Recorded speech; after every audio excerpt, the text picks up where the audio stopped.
नमस्कार। घटना चक्र बुक वीडियो के इस शैक्षणिक मंच पर आपका स्वागत है। हमारा उद्देश्य है ज्ञान को सरल, स्पष्ट और सुलभ रूप में आप तक पहुंचाना। आइए आरंभ करते हैं अध्ययन और सफलता की इस यात्रा को। चलिए आज जरा समय में पीछे चलते हैं, एक ऐसे साम्राज्य की कहानी में जिसने भारतीय उपमहाद्वीप के इतिहास को हमेशा हमेशा के लिए बदल के रख दिया। हम बात कर रहे हैं मुगल साम्राज्य की, और इसकी शुरुआत कैसे हुई। 1526 ये सिर्फ एक साल नहीं है, बल्कि भारतीय इतिहास में एक ऐसा मोड़ है जहां से एक नए दौर की शुरुआत हुई। ये वो साल था जब एक ऐसी ताकत उभर कर सामने आई जो आने वाली कई सदियों तक इस जमीन पर हुकूमत करने वाली थी। जी हां, 1526 में भारत की धरती पर एक नए साम्राज्य ने कदम रखा।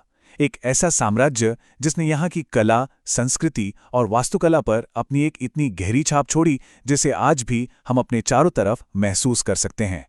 तो सवाल यह है कि इतने बड़े साम्राज्य की शुरुआत हुई कैसे, इसकी नींव किसने रखी। चलिए मिलते हैं उस शख्स से जिसके आने से इतिहास का रुख ही बदल गया। ये नाम है ज़हीर-उद-दीन मोहम्मद बाबर। यही हैं इस कहानी के नायक और उस महान मुगल साम्राज्य के संस्थापक जिसके उदय को हम आज समझ रहे हैं। जरा इस टाइमलाइन पर नजर डालते हैं। 1483 में फरगना की एक छोटी सी रियासत में जन्म, फिर सीधा 1526 जब हिंदुस्तान में एक विशाल साम्राज्य की नींव रखी गई, और फिर देखिए महज 4 साल बाद ही 1530 में उनका शासन खत्म हो गया। सोचिए इतने कम वक्त में कितना कुछ बदल दिया। और एक बहुत ही दिलचस्प बात पता चलती है, मुगल शासक वे खुद को किसी और के मातहत नहीं समझते थे, यहां तक कि खलीफा के भी नहीं। वो खुद को स्वतंत्र बादशाह मानते थे। मतलब शुरू से ही ये सोच बिल्कुल साफ थी कि उनकी अपनी एक अलग हैसियत है। तो अब सवाल ये उठता है कि ये सब हुआ कैसे। चलिए बाबर को एक निर्माता के तौर पर देखते हैं, जिसने नई सोच और जीत के दम पर इस साम्राज्य को खड़ा किया। और उस पूरी नींव का जो सबसे मजबूत पत्थर था वो था पानीपत का पहला युद्ध। सच पूछिए तो यही वो मोड़ था जिसने सब कुछ तय कर दिया और भारत में मुगल शासन के लिए दरवाजे खोल दिए। इस जंग में बाबर ने एक ऐसी तरकीब का इस्तेमाल किया जो इस इलाके के लिए एकदम नई थी, तुलुगमा पद्धति। इसमें होता यह था कि सेना को अलग अलग टुकड़ों में बांटकर दुश्मन को दोनों तरफ से घेर लिया जाता था।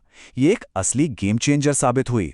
तो पानीपत में जीत मिली कैसे? इसके पीछे 2 बड़े राज थे। पहला तो यही तुलुगमा पद्धति का जबरदस्त इस्तेमाल, और दूसरा था उस्मानी तरीका, जिसमें तोपों को गाड़ियों की आड़ में छिपाकर रखा जाता था और सही मौके पर दुश्मन पर गोलों की बरसात कर दी जाती थी। इन्हीं 2 नई चीजों ने बाबर को वो बढ़त दी जो निर्णायक साबित हुई। लेकिन देखिए, बाबर सिर्फ एक मिलिट्री जीनियस ही नहीं थे। अपनी जीतों के बाद, जैसे खानवा की लड़ाई के बाद, उन्होंने एक बड़ा कदम उठाया।